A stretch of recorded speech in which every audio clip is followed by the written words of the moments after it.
I was here between N99 and 2003. I'm in charge of the industry, transport, energy, services at the French Embassy, covering 7 countries of Southern Africa. I will start by a small slide about the economy of France. So in 2020, according to the World Bank, we had a GDP of $2,603 billion, meaning 38,625 US dollar per capita. We have a population of 65.5 million inhabitants in 2021. An unemployment rate of 8%, but it's going down now. We are, according to the latest figure, going down to closer to 7. Second slide. France is as a central European location for the western part of Europe. Of course, because of the eastern countries now in Europe, the center of gravity has a little bit moved towards east. This is the second largest economy after Germany and just before Italy. And one thing I would like to stress, we are number 1 in the world for cross-border trade efficiency. Just one thing you have to keep in mind. For a container to be cleared at the customs in France, if it's, I mean, for 90% of the containers or even more, it takes 6 minutes to clear a container. So when you hear that we have problems at the customs and so on, this is not true. The custom clearance, 6 minutes, that's all. The time your container might stay in the harbor is just due to handling, to warehousing, to the freight forwarders, but for the customs, no specific problems, unless you have problems in your papers or your container is targeted because the customs office got an information that there might be something sensitive inside the container. But for most of the containers, it takes only 6 minutes to get clear. For the northern maritime route, you very well know Rotterdam, of course, you know Antwerpen. Don't forget the French harbors. I'm not saying that don't go to Rotterdam or Antwerpen. They are very famous world ports, but you have also to consider if you are a new exporters to Europe, that there are some other solutions in France. And I'm mentioning that because Le Havre, for instance, is closer to the European market than Antwerpen or Rotterdam or even Bremerhaven and Hamburg. We have 3 ports in France which are very important for logistics. The first one is Le Havre. Le Havre means also the access to Rouen, and beyond that, Paris. And we have also Dunkirk, where we have one of the 2 locations of ArcelorMittal in France, with Marseille, in Fos-sur-Mer. So you can have access to this port very easily. We have interconnection with rail, we have interconnection with highways, with canals as well. So you may gain, let's say, one or 2 days at sea, which might be important for perishable goods. So, of course, Rotterdam is a very good port, working very well, but since it's the most important port in Europe, it might be congested at times. In that case, you can consider this French port of Dunkirk, Le Havre, and Marseille. The figures now for our trade with South Africa. So in 2021, we exported to South Africa 1.6 billion euro and 1.05 imports from South Africa. I'm not going to talk about export towards South Africa because this is not the topic of the day. For imports from France, the first slide, the first part of the slide on the left, it's the share of the products we import from the world, just to give you an idea of the diversity of imports we may have. The first one is transport equipment, including automobile, of course. IT products is the second part, with 9%. The first one was 14%. Chemicals, 9%. Industrial and agricultural machinery, 8%. Then metallurgical and metal products. The exact figure is 8%. And then we have agriculture, 8% as well. Textile, mining and quarrying. Maybe one specific mention about the mining industry and metal products. Since the invasion of Ukraine by Russia, we are looking much more products from the mines from South Africa, especially the PGM, the platinum group metal. So we expect in the sorry.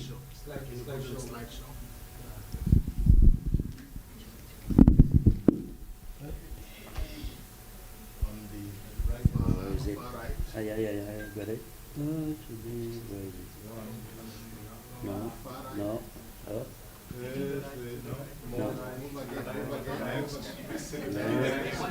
Voilà. Is it okay now? So what do we import from South Africa now?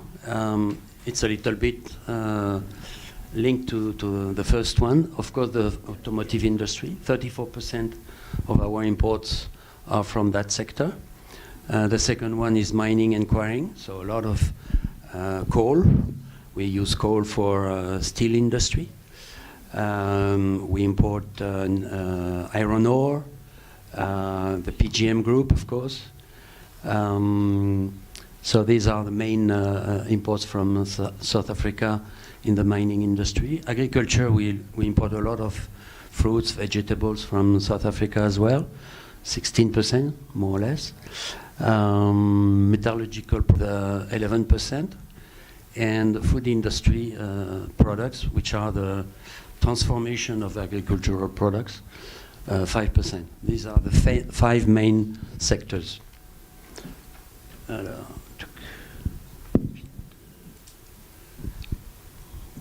Sorry.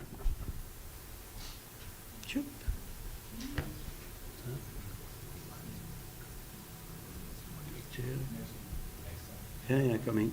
One more to the right. Ah.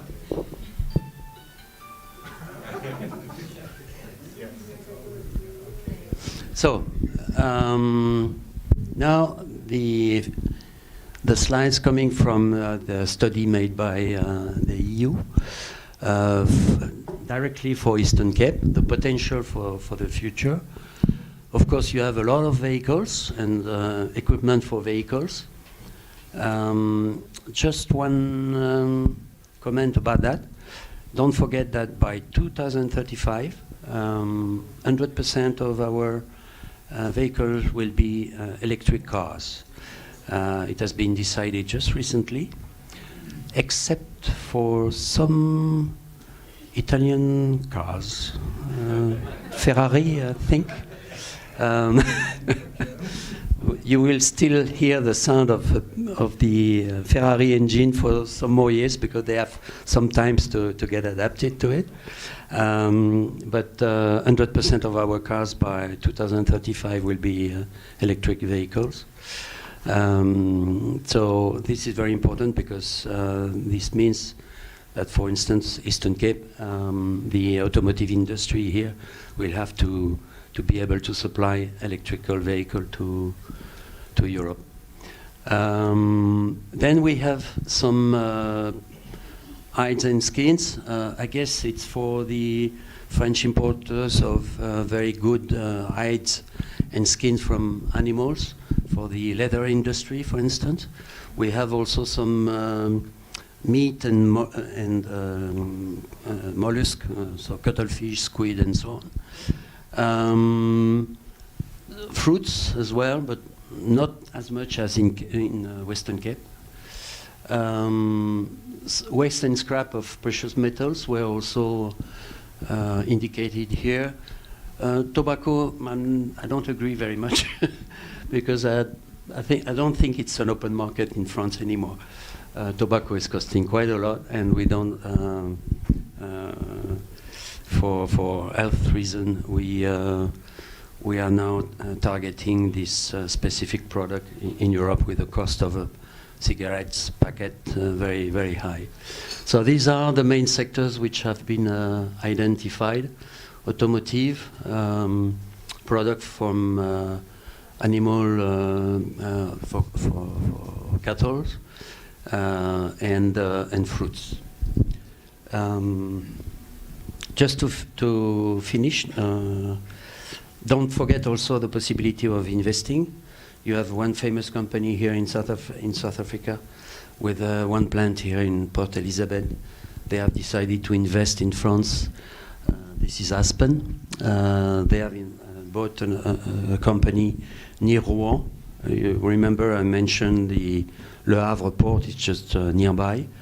They are in the anesthetics products, and they were in thrombosis products, but they sold this activity recently, last year. And I mentioned also Sibanier, just to tell you that the most recent investment we have in France, Sibanier has decided to buy a plant of nickel near Rouen again, and they just decided in March to invest in Dunkirk into a company which is putting up their first gigafactory for battery cells. So Sibanier has totally integrated the fact that by 2035 this electric vehicles will be the norm, the standard in Europe. So they decided to invest over there to have a foot in this business. We were mentioning earlier the the contacts which might help you. So I would first, apart from your business chamber of commerce here in Port Elizabeth, on the French side we have the Franco-South African Chamber of Commerce and Industry. I put here the name of the president of the chamber. We have Business France Invest for those who want to invest in France. So this is a specific officer inside Business France in Johannesburg dealing with the assistance to South African investors in France. We have also the Federation of big French industries, MEDEF. Just for your information, on July 6th, the mayor of Johannesburg will be having a specific session with MEDEF International in Paris. So they will probably have also Alan Winder from Western Cape in September. So they regularly organize some conference in France to offer the possibilities to the South African officials to talk to the French business. And of course we have your trade office in Paris, Mustafa Adams, but he's only one over there. So that's what I wanted to tell you in few words about the relations between Eastern Cape and France in the field of imports. I think let's take the next. Yeah, Dirk.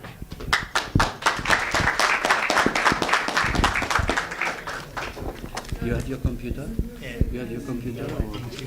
Ah, okay. That's not That's nice. And we put it there because have we the possibility to put it fixed, the microphone? Okay. You don't put it here.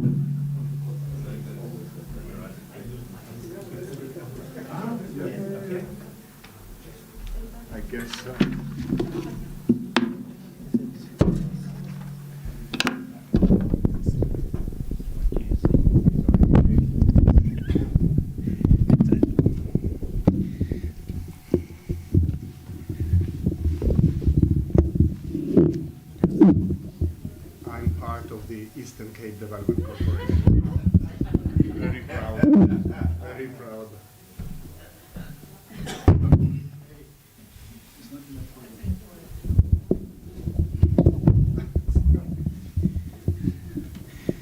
So, do you hear me? Yeah. So, I think it's fine.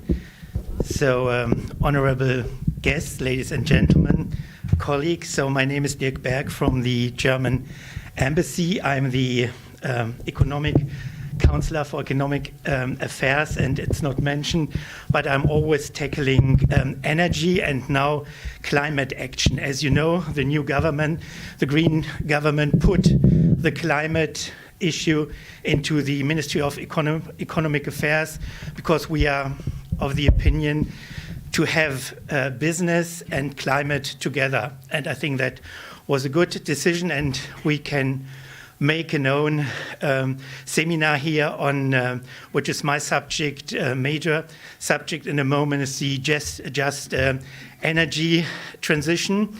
But anyway, we are here today to have the opportunities in the Eastern Cape. Just let me start that it's always nice for me to being here at these seminars as a German to present Germany, because Germany has always positive news. So trade is increasing, investment is increasing. You will see in my presentation. But anyway, there's always being better, making it better, doing more. So anyway, that's to say. And on the other side, when I'm traveling, and also to the Eastern Cape, when I'm traveling through the country, that's obvious, and I have to admit that South Africans like German cars. That's for sure. I always see it, how to say, in every country. So I'm always on the motorway. I say, oh, another German car, and I'm always happy for our economy also in Germany. But on the other way, what you said, that the Germans very much like South Africa, the country and the people, coming here as a tourist, as you know, what you mentioned, in a group of UK, Great Britain, and so on. The Germans are very, how to say, lively in coming to South Africa. And to tell you, that's special for us, even for the embassy. Lufthansa is at the moment overcrowded and overbooked because they try to have more flights, because the flights are totally overbooked and overloaded. That's also a good sign for the country, for the economy, for the business, that the Germans are coming back and visit the country. And even that's winter here, and normally the people are going from November to February, but anyway, at that time, I think the tourists are back.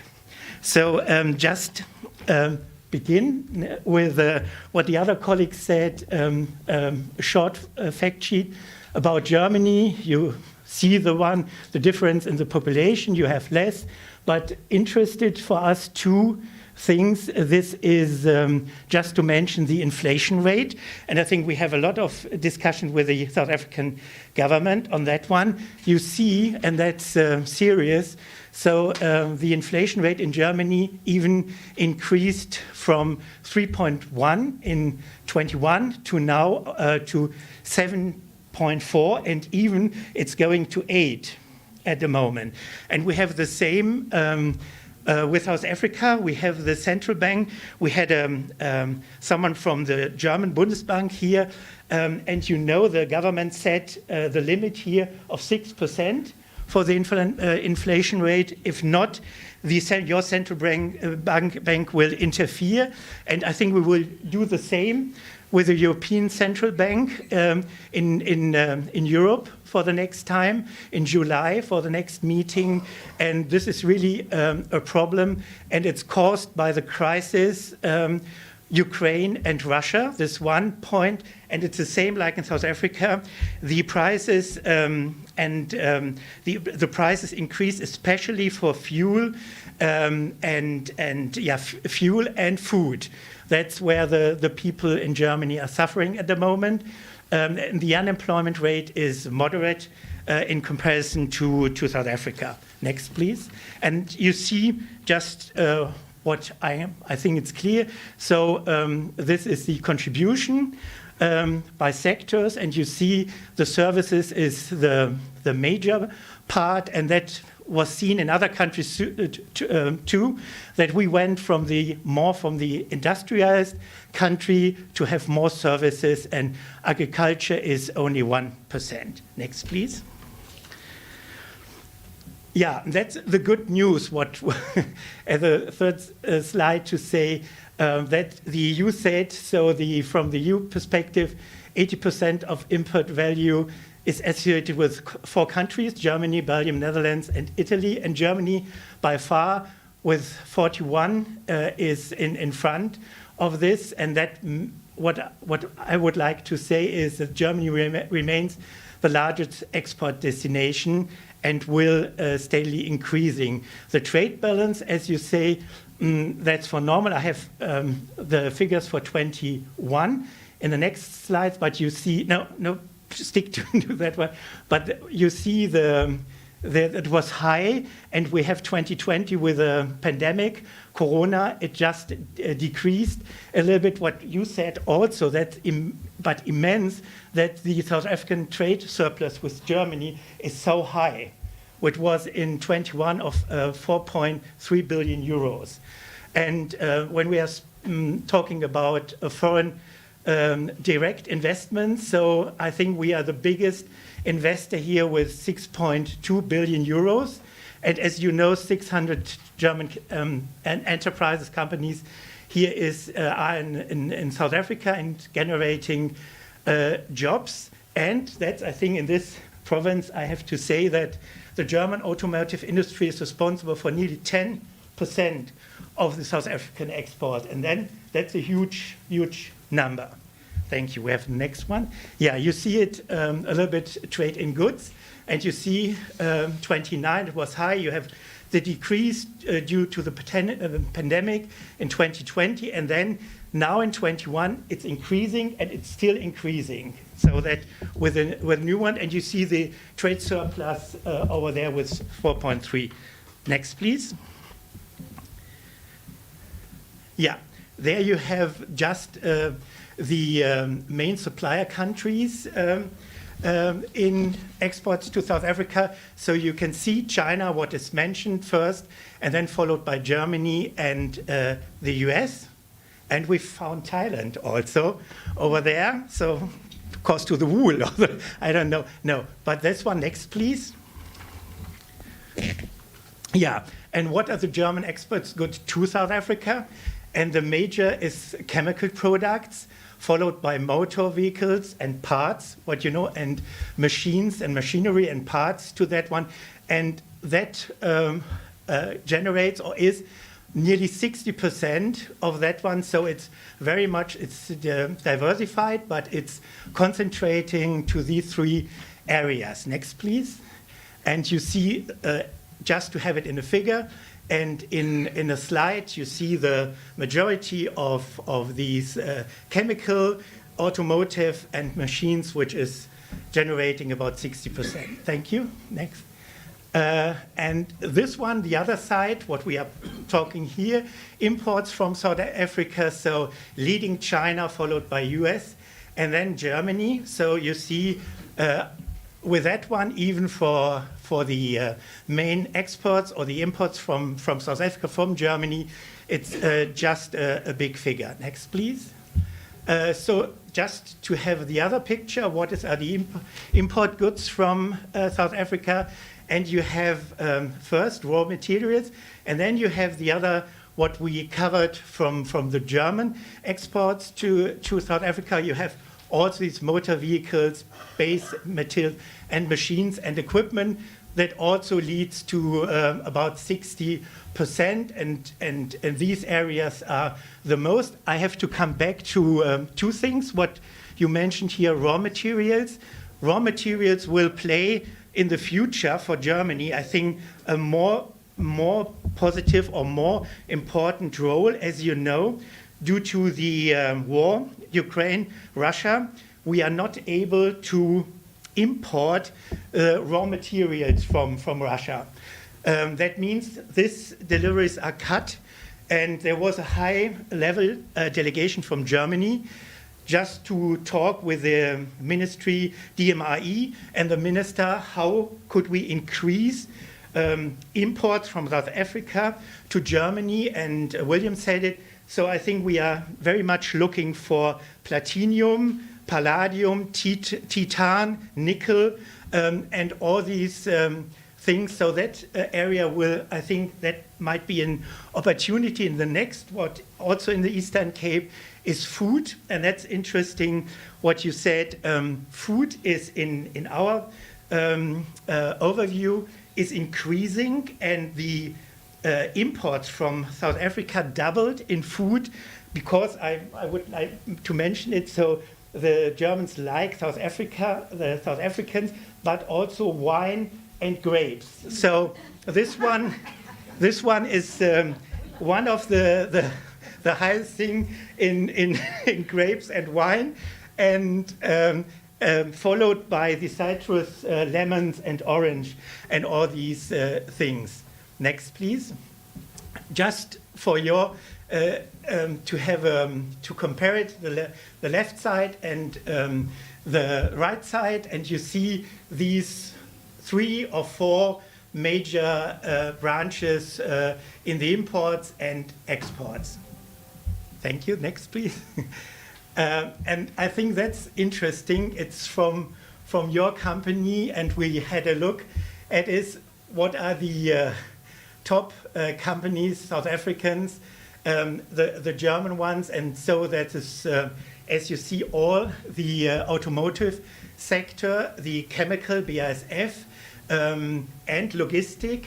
But anyway, look at this one that even, yeah, I think Volkswagen is in the first rank with Eastern Cape and Mercedes-Benz.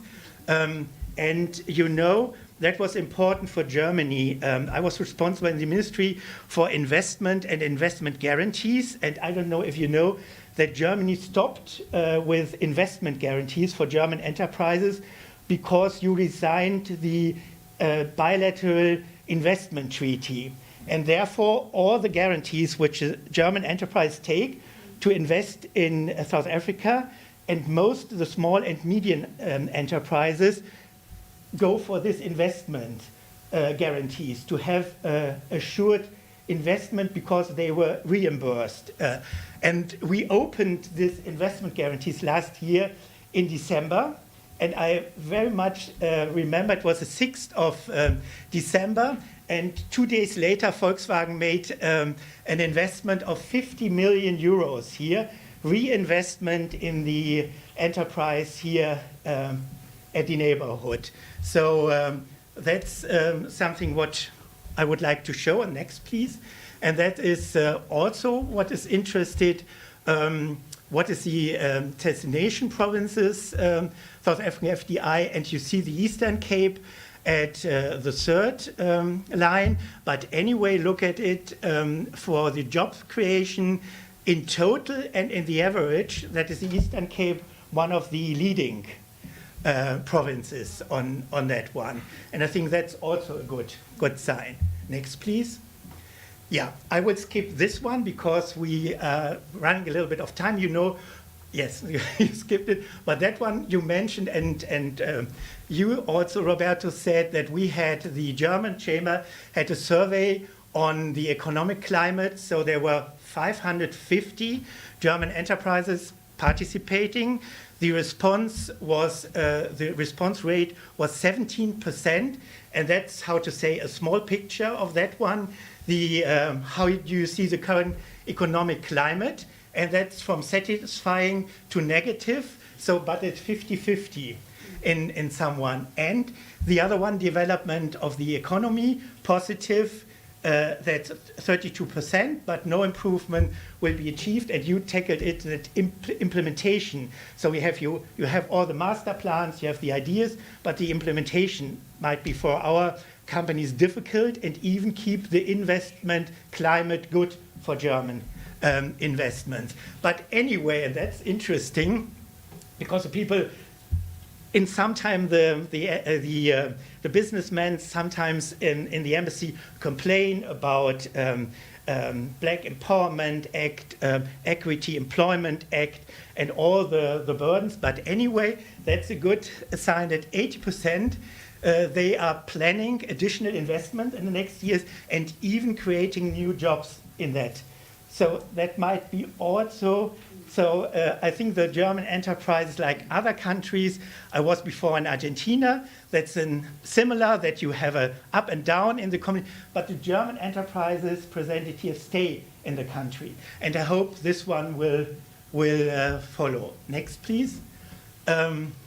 Yeah, that's what we had discussed, like William. These are what can we do, and what Martin said, access to information about export opportunities is one of the key factors. And I just, in the beginning, or we discussed it yet, which institutions and instruments are in Germany. I just mentioned it, but look to the last one, the customs information. So for the export-import procedures and regulations and ordinances, so we have a special website at the customs office in Berlin that especially a hotline and a branch which is giving information and help with taxes. Yes, and thank you very much. That was my presentation. Thank you. Thank you.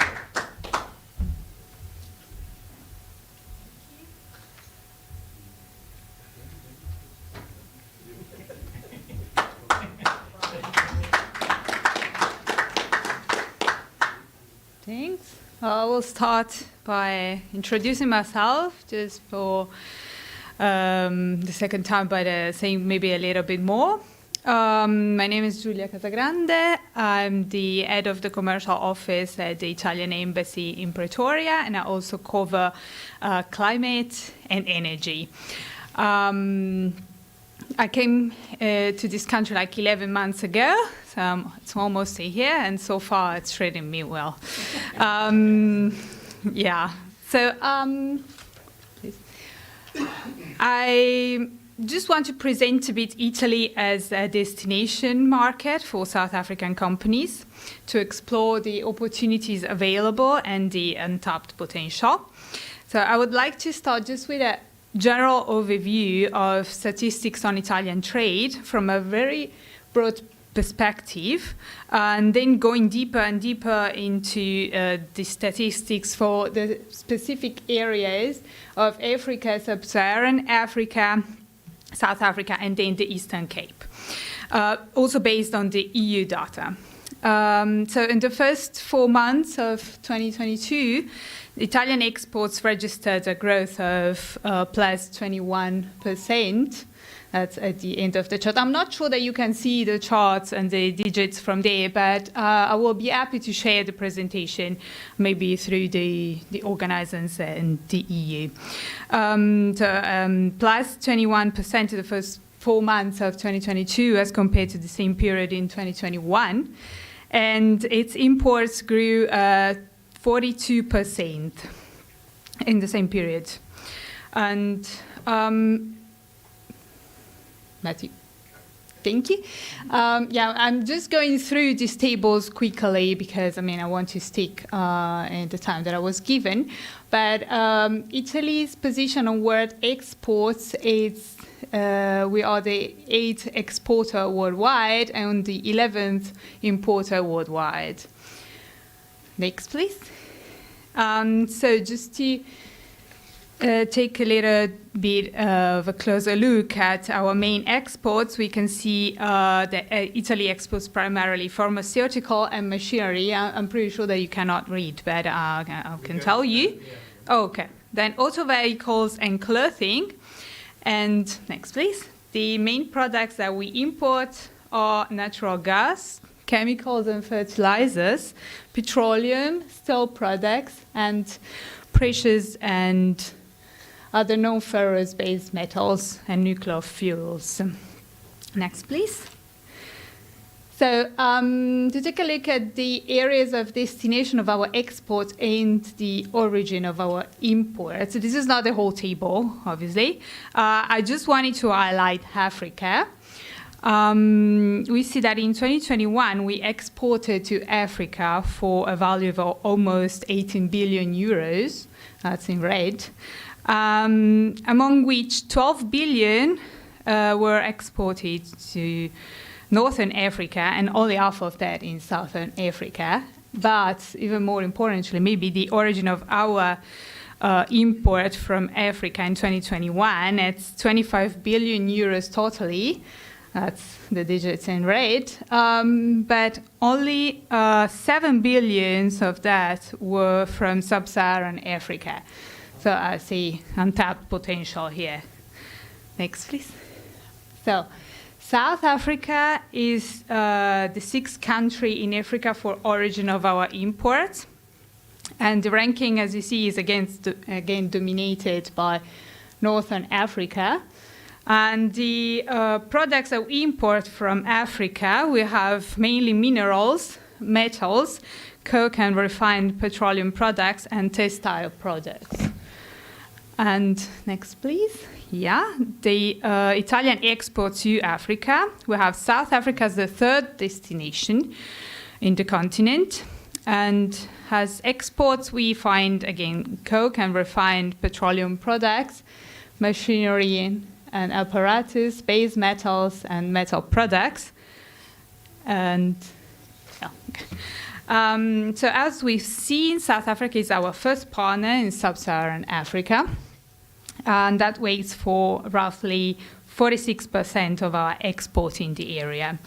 And our main exports in Sub-Saharan Africa are, again, machinery and equipment, computers, optical and electronic devices, textile and clothing products, and chemicals and substances, and so on. And next, please. Oh, you can. Although South Africa is not the first country of origin of our import from the region, because Nigeria is, it still accounts for a good 11.5% of our total import from the region. And if we take a look at the products again, it's basic metals and metal products, machinery and equipment, and food, beverages, and tobacco, textile and clothing products, and then computers, electronic and optical equipment. So not just raw materials and food, but also, high-value products. But let us go into specific with bilateral trade with South Africa. Italy was in 2021 the 8th provider for South Africa worldwide. Our exports to South Africa grew also 41% in 2021 as compared to 2020, which is very good. It's according to South African statistics, because we're going to see that according to Italian statistics, it's even more, and reached almost 2.2 billion euros.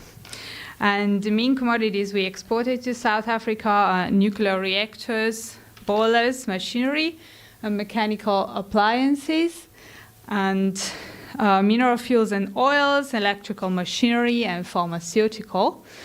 But even more interesting for you, let's see what South Africa exports to Italy.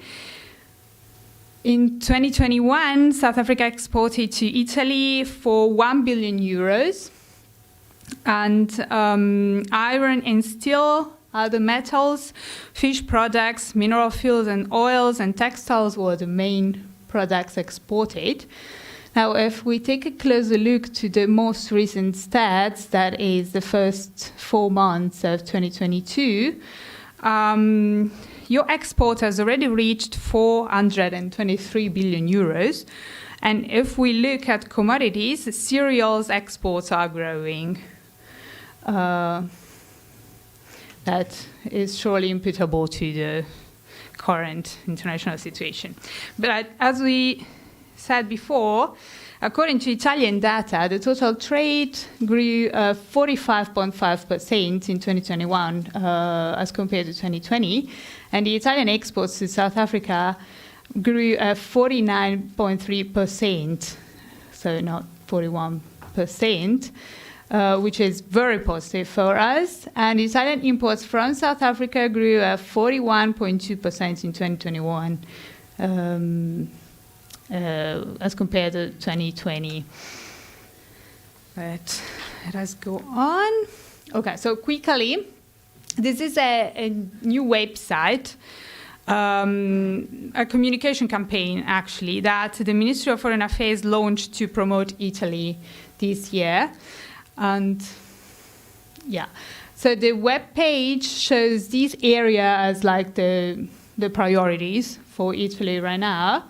And I just want to concentrate on a couple, because taking a look at the, next please, Matthew, the export opportunities from these 4 provinces that were included in the study, and especially then from Eastern Cape, we saw that automotive and textile are the main 2 sectors for potential opportunities there. So, thank you. Let us see what the automotive sector looks like for Italian trade. Italy is the 6th exporter worldwide, and we can also take a look at what categories of products we export. It's mainly cars, almost 60%, but we also export bodies for motor vehicles and electric and electronic equipment and other parts. And our imports, we import cars mainly, 73%, but also again, and that could be maybe interesting for the South African market, their parts and accessories, 21%. And where we really see the untapped potential here is that we mainly import from Europe, and the imports from sub-Saharan Africa is only 0.1% in the sector. So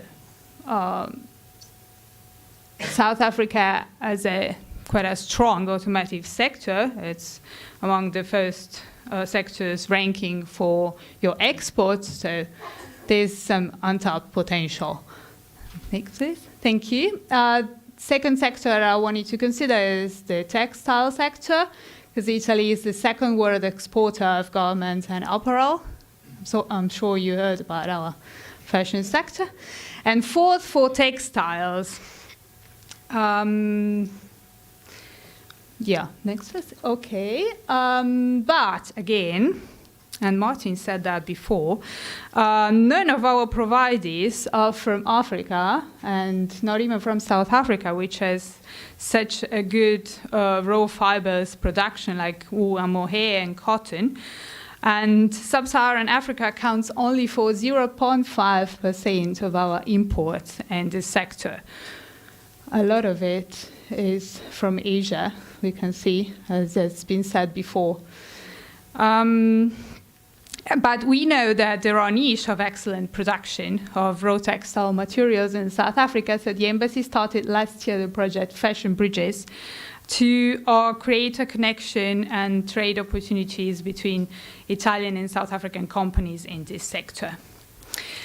And thank you. Just to conclude, as has already been said, precious and other non-ferrous-based metals are among the first products that Italy imports, but with the Russian conflict in Ukraine, we are actively seeking for raw materials, that is cast iron, platinum, palladium, and manganese. So I thought it would be worth mentioning in case there are any minerals companies here.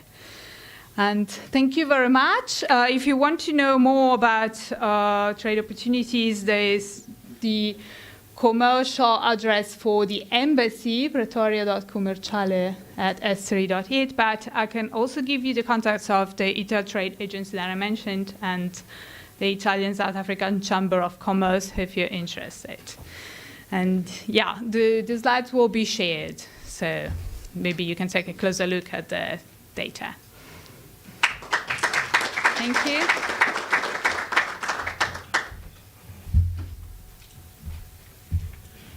I think we can open 15 minutes or so for questions directed to the 3 locations. Linda, you can help to get the mic roaming.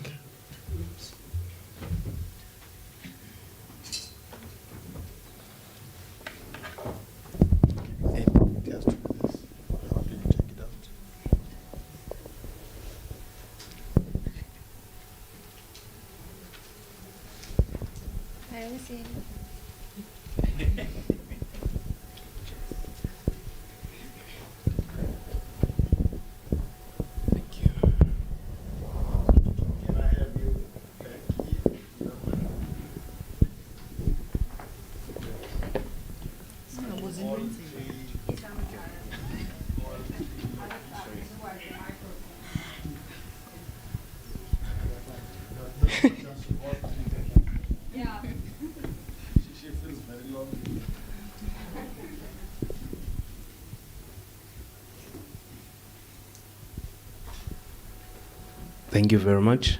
I'd like to greet everyone and welcome to you guys. My question is a follow-up to what a colleague asked earlier from to Dr. Cameron. Which countries have opportunities? Where actually can we find information? Now, getting to the devil, which is in the detail, you speaking about the opportunities that are there. Now, what I would like to find out, which companies do we start speaking to and saying, we understand that you are buying from South Africa or from other countries. Now, we can also offer such. Now, in order for us, obviously, to be competitive, we need to start the negotiations, the talks on what we can offer. So basically, my question is, who do we speak to in order to get the opportunities that are there? Thank you.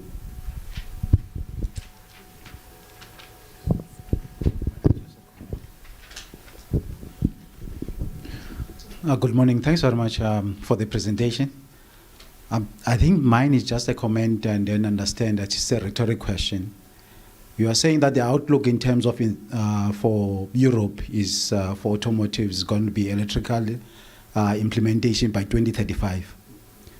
What then means to the South African investment correlated to your outlook in terms of moving to electrical cars? Because currently we have your German cars, you get some Italian cars, factories around South Africa.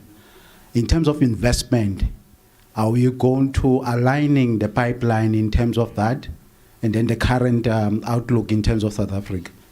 The other part that is actually I've heard is that it's important to actually identify the specific market. And when you are talking about Italy or Germany, or there are certain cities that you can align to in terms of your product. What are those specific cities that you think that there are opportunities specifically there without any barriers that are too high? Thanks very much.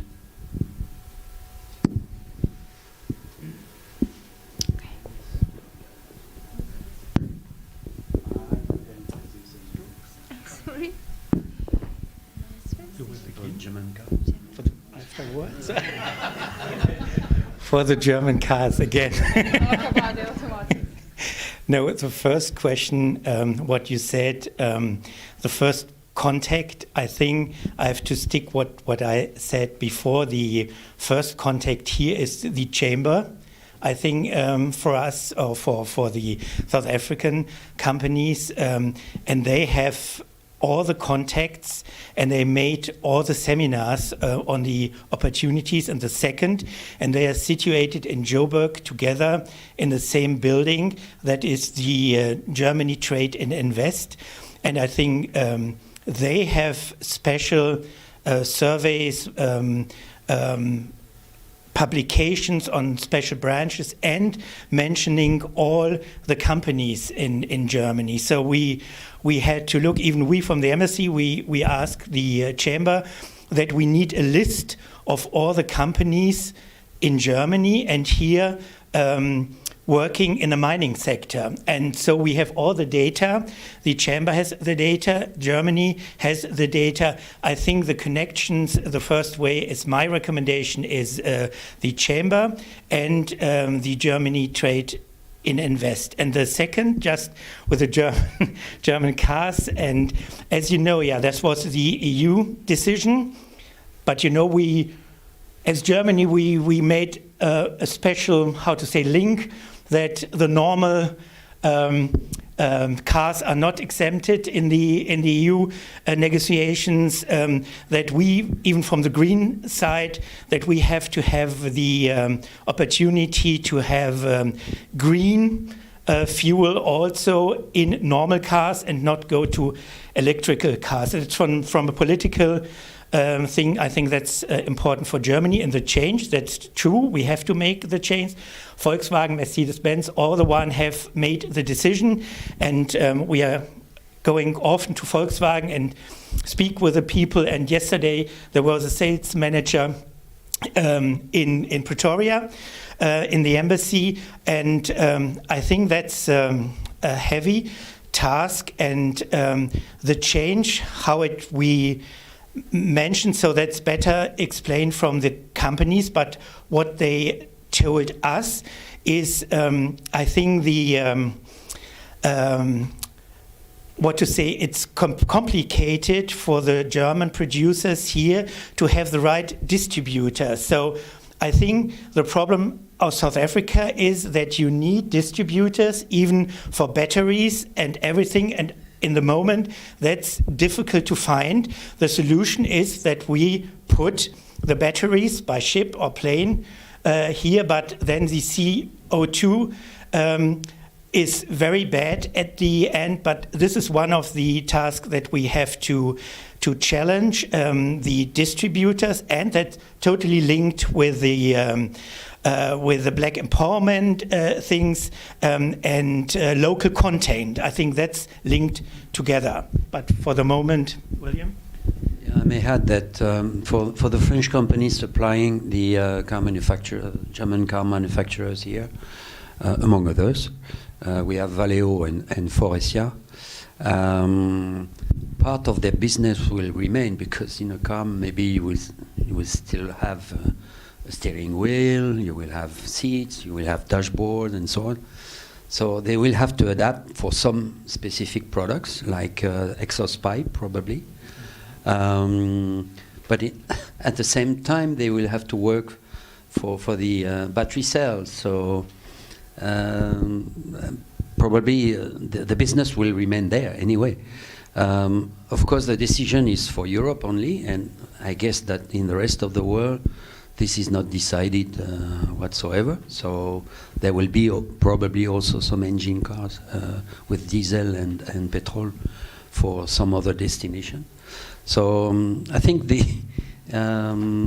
decision is there. We have to adapt for the French market, for the European market. But well, part of it will remain the same business, and the other business will have to be ready to export to Europe. I wanted to add one thing also. We talked about trade of goods.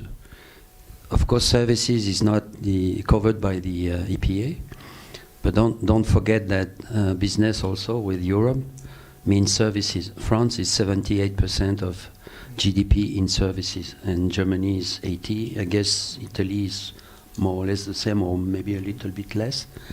But don't forget that services business is also very important. Yeah, whom to talk to? Okay, so a lot of information about our statistics and how our economy is going are publicly online. I see that it is probably very difficult to navigate the web, and some websites are just in Italian, but we are there at the commercial office of the embassy to help you if you need specific information. And if you want like really real trade opportunities, like you're looking for partners in Italy and companies that might buy your products in Italy, yes, the ITA Trade Agency and the Italian South African Chamber of Commerce can help you from like the beginning to find companies that you can work with in Italy, because they have all the lists of every possible sector. Well,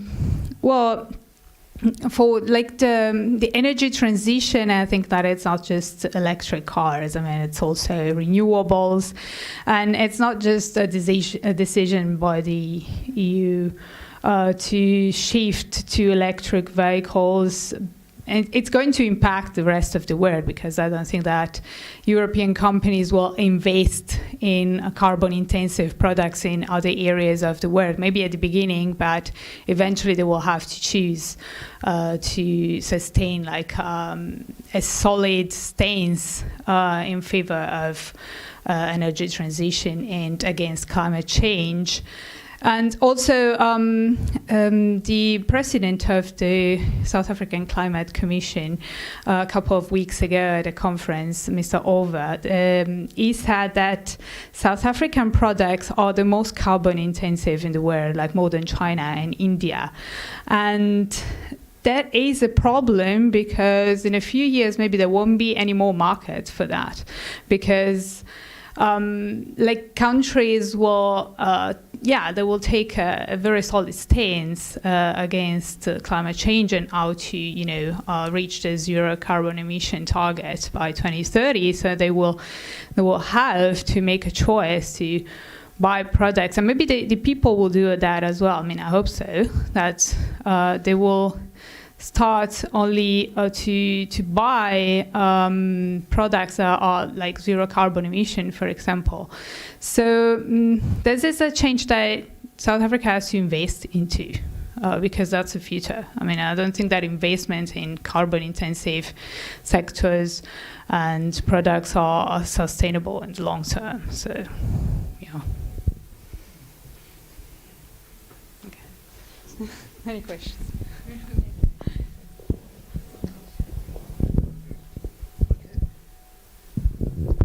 Thank you very much. My name is Oluwamu Mwazi.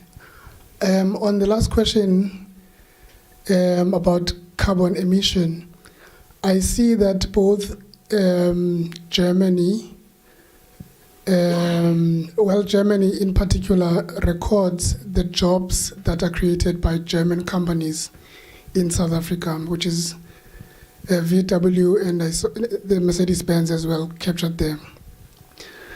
And those are huge margins. I wanted to find out, with regards to the question on carbon emission now, those products are basically German companies and products that would probably, cars that emit carbon dioxide and all of that. Would you classify that under the European products emitting carbon, as it is the case with employment? That's the first question. I'm not sure if it makes sense. And then the second question was, if Italy is not having very high economic interactions with South Africa and Eastern Cape in particular, on the question of wool, which we export a lot, I think the value was over 80% or 90%. Is there a problem with our wool or any other product? And I hear carbon emissions is one of the challenges that maybe might be of an issue. Thank you.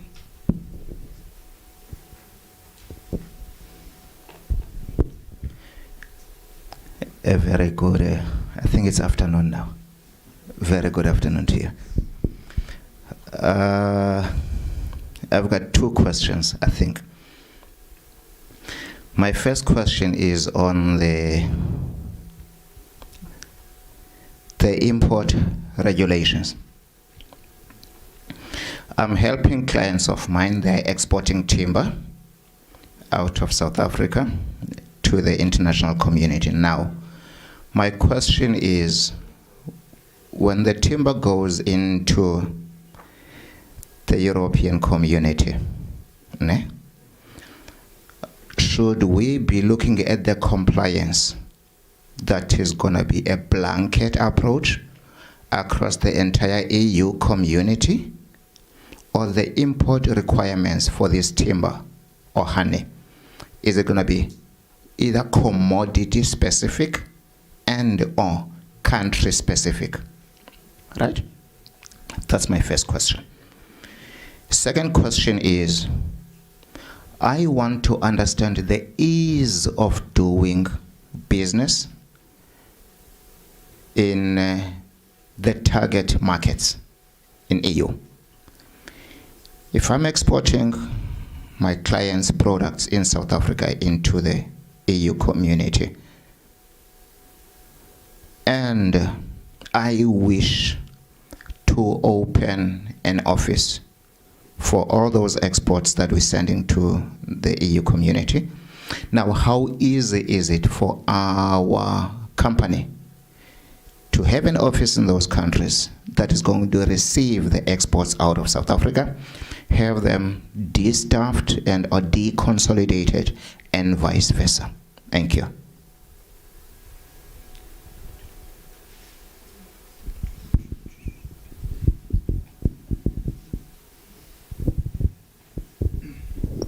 Thank you very much.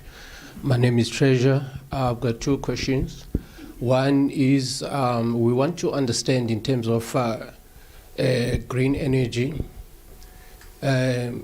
We've got a very young company that is busy developing gray and a green hydrogen.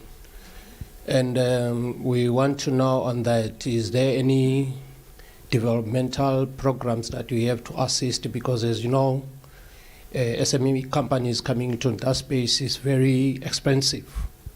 So we want to know, do you have a specific programs to assist these SME companies to enter into that space? And also a second one, like what is it that you are doing to ensure that these companies that are doing carbon emissions problems are complying from European countries? Thank you. Last question.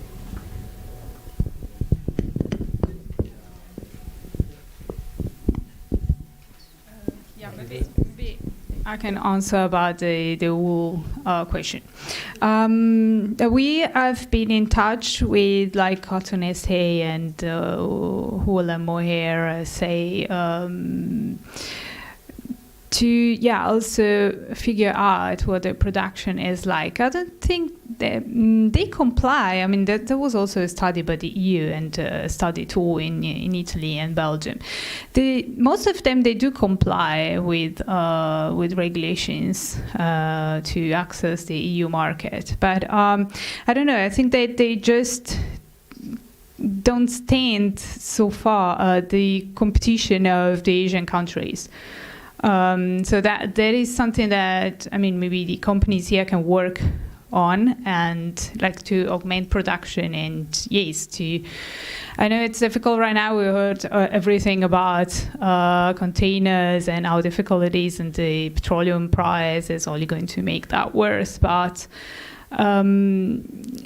farms here are also very sustainable. I mean, they are investing on sustainability to respect all the EU rules and that. But it's like, I mean, exports to Europe are important for South Africa. It's a large share. But looking from the Italian and probably European perspective, it's still like very, very little compared to the Asian countries. So I think it's there's the need to increase production and bring it to another level and export more, maybe. Yeah.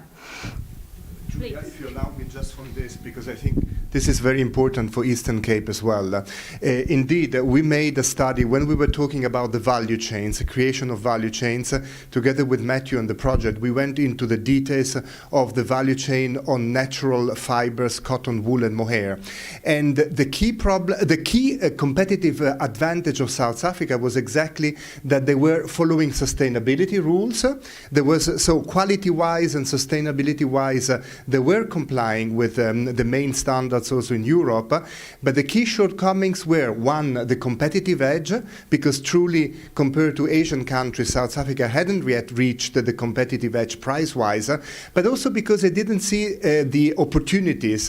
And this is also the second shortcomings, how you create opportunities, and simply because there were no B2B contacts in this area. There was so much to explore in terms of putting in touch economic operators, knowing what were the needs, the possibilities, the opportunities.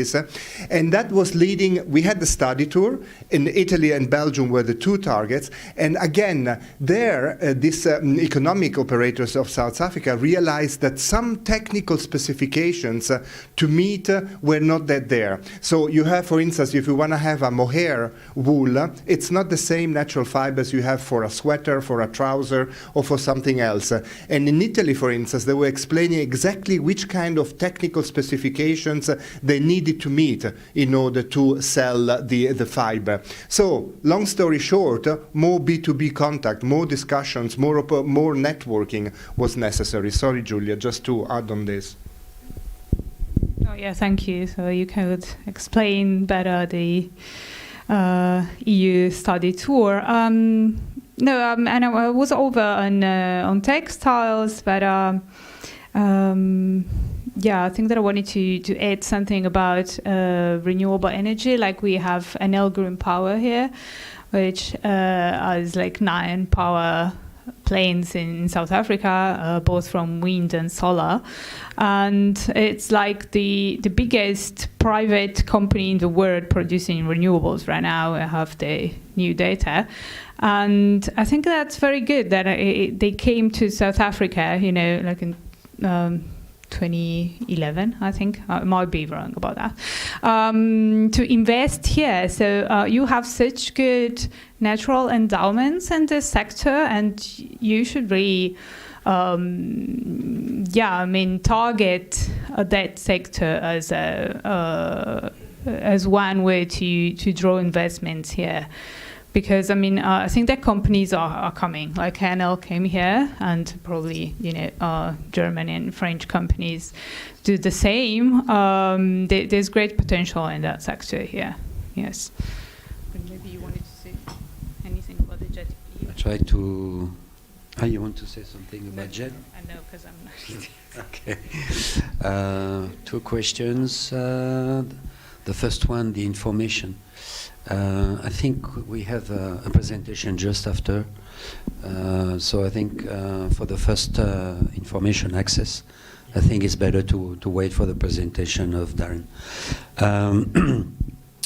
We were talking about green hydrogen, I think. For green mobility, France is having a program for green hydrogen with a huge investment from the state, but I think it's the same in Germany.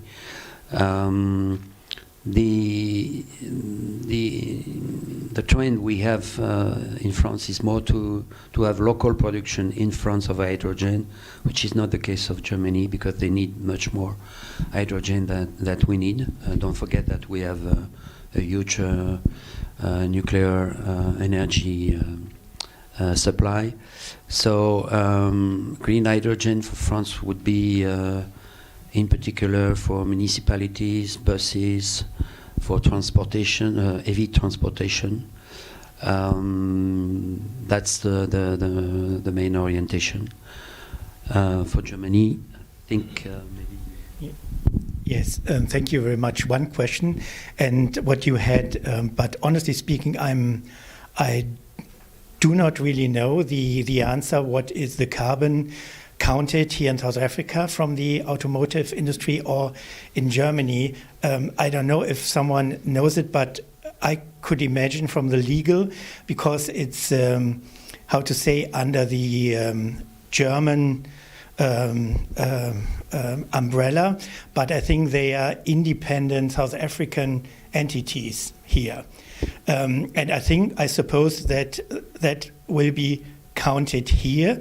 But anyway, what I have to add, when we looked, and I looked to this emission of carbon to different areas and branches here, and especially the automotive industry, it's most, how to say, not the biggest emission on that one, because the policy is, and I can state it, that every producer, Volkswagen, Mercedes, BMW, have this policy to get, I think Volkswagen will get carbon neutral in the future. I think that's the aim, and they are working on that one to reduce these emissions. And I think that's in other parts, that's how to say, another thing, but for the German enterprises here, I would state that is a good way to reduce it. For the Jet P, just to say that's important, that we do not tackle, and that was the common sense to say we are not concentrated alone on climate change, but we will tackle transport, e-mobility, and a third one. Do you know what? I forgot it. Yes. And transport.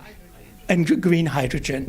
Okay, so that's interesting, and what we have to have in mind. So I'm coming from a region in Germany where we have this transition from coal, North Rhine-Westphalia, where I grew up, and I saw, and honestly speaking, that's always a discussion here, and that we are a little bit fast, and we will see advance in South Africa to change the energy and the system and going to green energy, but believe me, so in my hometown, so that last about 30 years to make this transition from coal to the other one. And I see families which get into unemployment, and now that's nice, we have these old facilities, and we have theaters in, we have nice music things in, but anyway, that's a time to take, and yeah, that I would like to state. And hydrogen, I think, is the most interested for Germany, what you said, William. So we are dependent on exports on hydrogen, and we are going through the world and even in Africa to look for hydrogen. And I think South Africa is the most feasible for us, because you have the renewable sun, wind, water.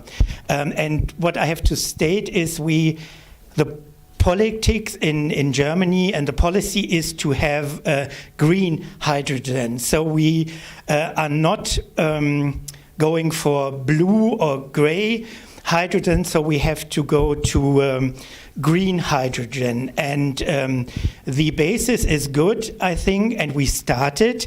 As you know, the Chancellor visited Sasol, and we have several projects here, and I will come to it later.